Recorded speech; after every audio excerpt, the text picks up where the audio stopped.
Now let's take a look at question number 4, where we are tasked with using a given class and its methods. We are not modifying the class, we are just writing a new main program that uses the class.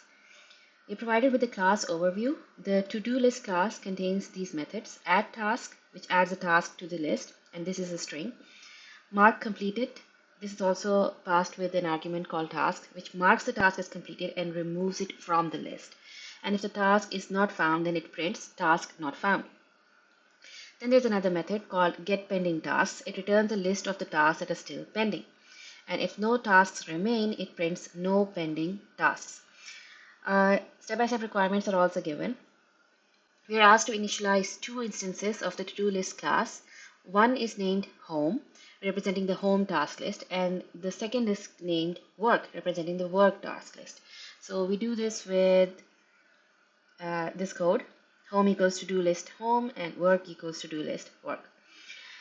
We are next tasked with creating a main menu using a while loop that repeatedly asks the user, choose a list, home, work, or exit. Based on the input, if the user types home, we use the home instance of the to-do list. If the user types work, we use the work instance of the to-do list. And if the user types exit, then we exit the program with this message, exiting the program. If the user chooses home or work, we enter a submenu, which is another while loop that asks the user, choose an option with either home to-do list or work to-do list, depending on whether the user chose home or work. And we choose an option: add task, mark task as completed, view pending task, or return to main menu. Here we have to replace this placeholder home/work with the name of the to-do list. Now, based on the user's submenu choice, if one is chosen, then we ask for the task and call the .add task method using this prompt to ask him for the task. If 2 is chosen, then we ask for a task and call the .mark completed method using this prompt to ask for the task. If 3 is chosen, we call the .get pending tasks method, and if 4 is chosen, then we return to the main menu. Now, before we can use a class, we need to understand the provided to-do list class, because we're not allowed to make any changes to it, we can only use it.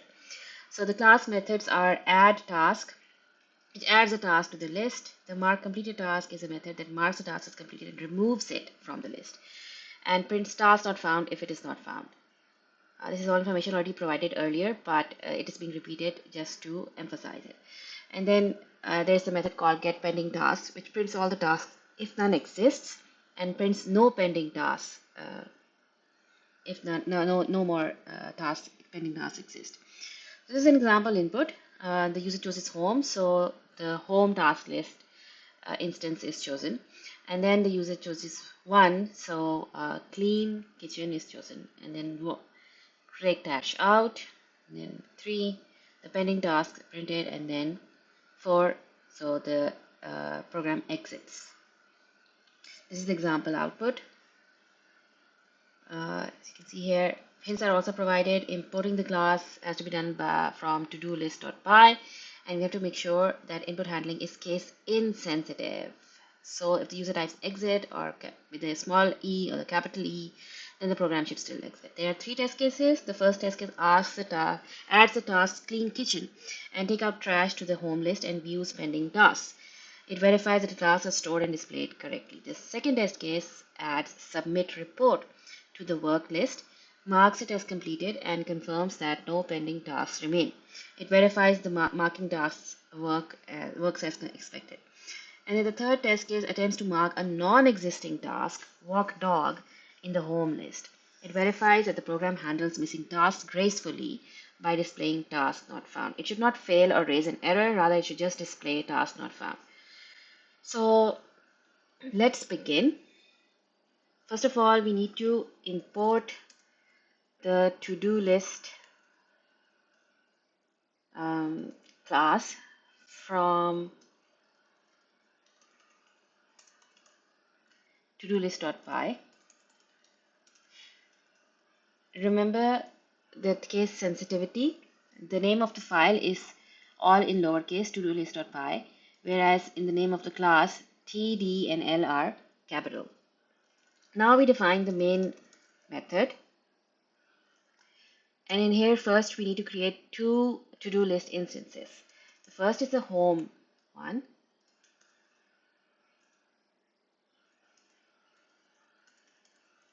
And we could also copy this from here simply to avoid making mistakes. Now, next we have the while loop.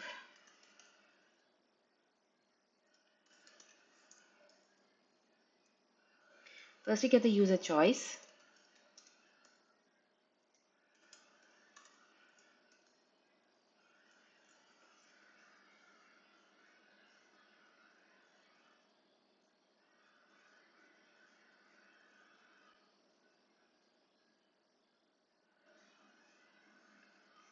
And let's copy this so we do not make a mistake.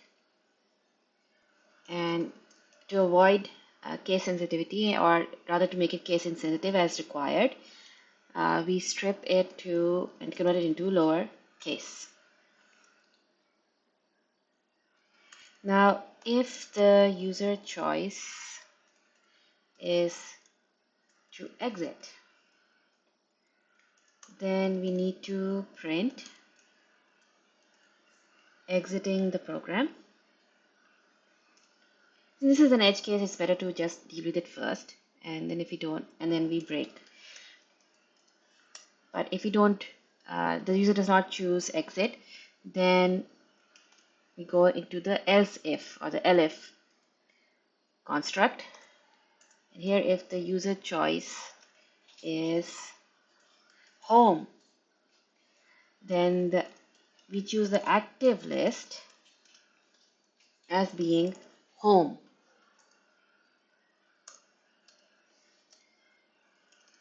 Otherwise, or else if the user choice is equal to work, then the active list will be work. But if the user enters none of these choices and rather enters another option which is not present, then we will simply continue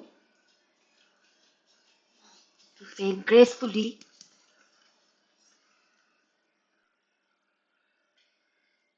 So next we have to go into the submenu as mentioned in step number 4. And here we go into another while loop where we print,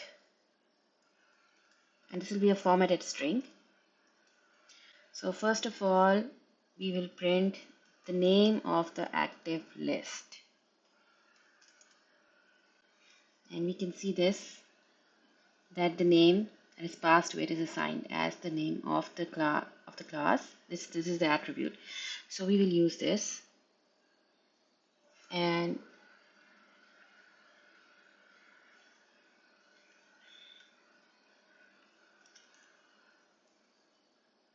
then we print to-do list where we asked it to choose an option. Next, we print this line.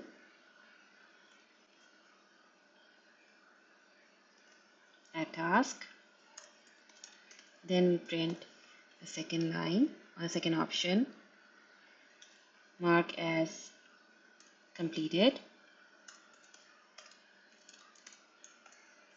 followed by the third step,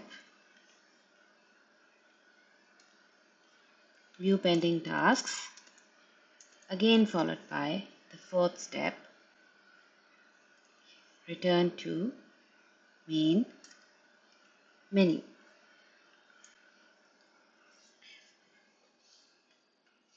Next we have to get the sub choice of the user. So whatever was input by the user, we will strip it, and if sub choice is equal to 1, then the task will be based on whatever is input from this prompt. Enter task.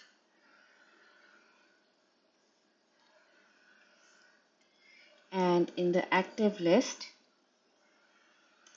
we will then add this task.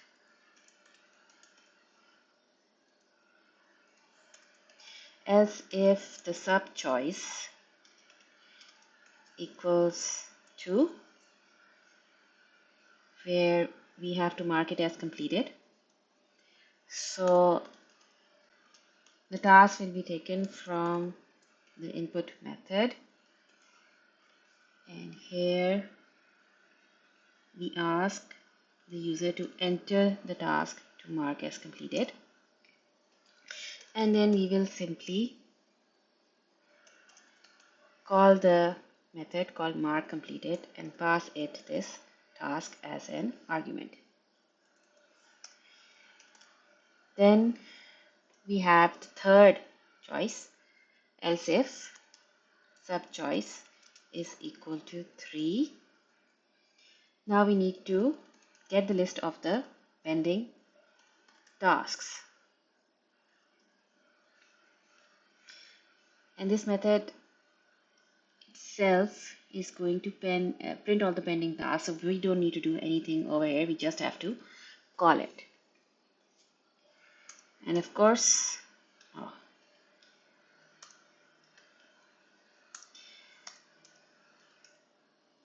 else if the sub choice is equal to 4, then we have to return to the main menu. So we will break out of the loop, and if the user chose something else, so it's an invalid submenu choice, so we will simply continue by printing the menu again.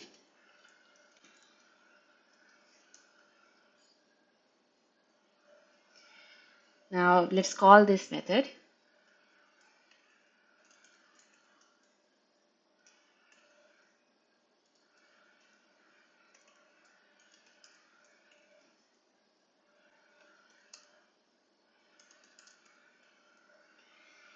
Now let's see if we are correct by passing the test cases.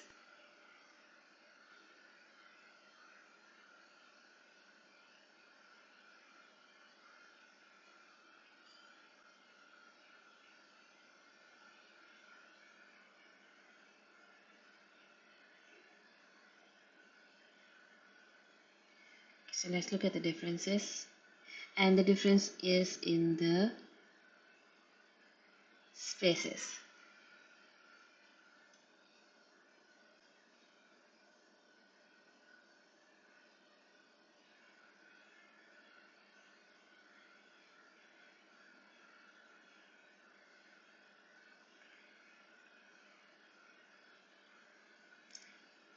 So the output was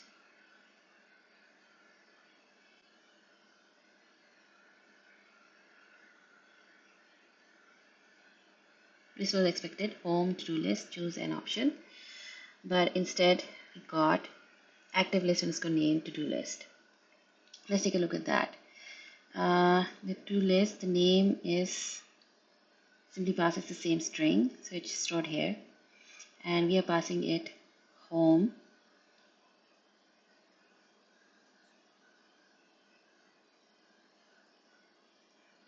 So that should be stored here. Let's just check.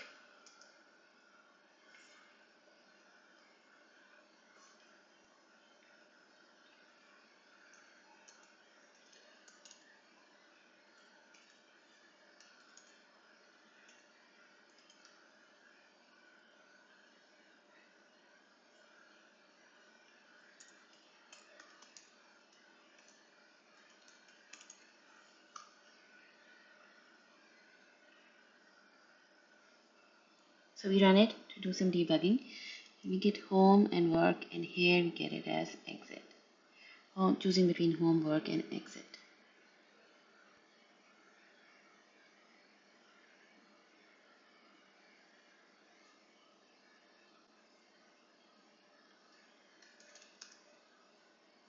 Aha.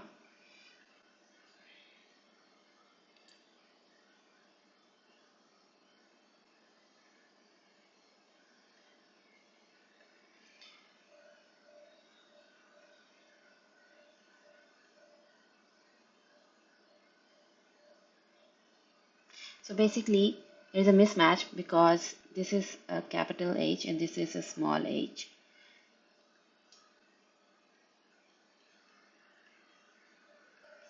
So this is a simple mistake that happened because we did not place the active list.name within parentheses, and it should now work. So let's check it again.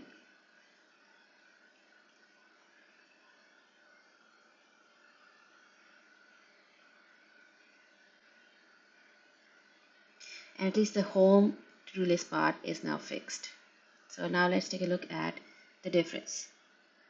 Oh yes, the problem is that we printed these lines and these should no longer be there.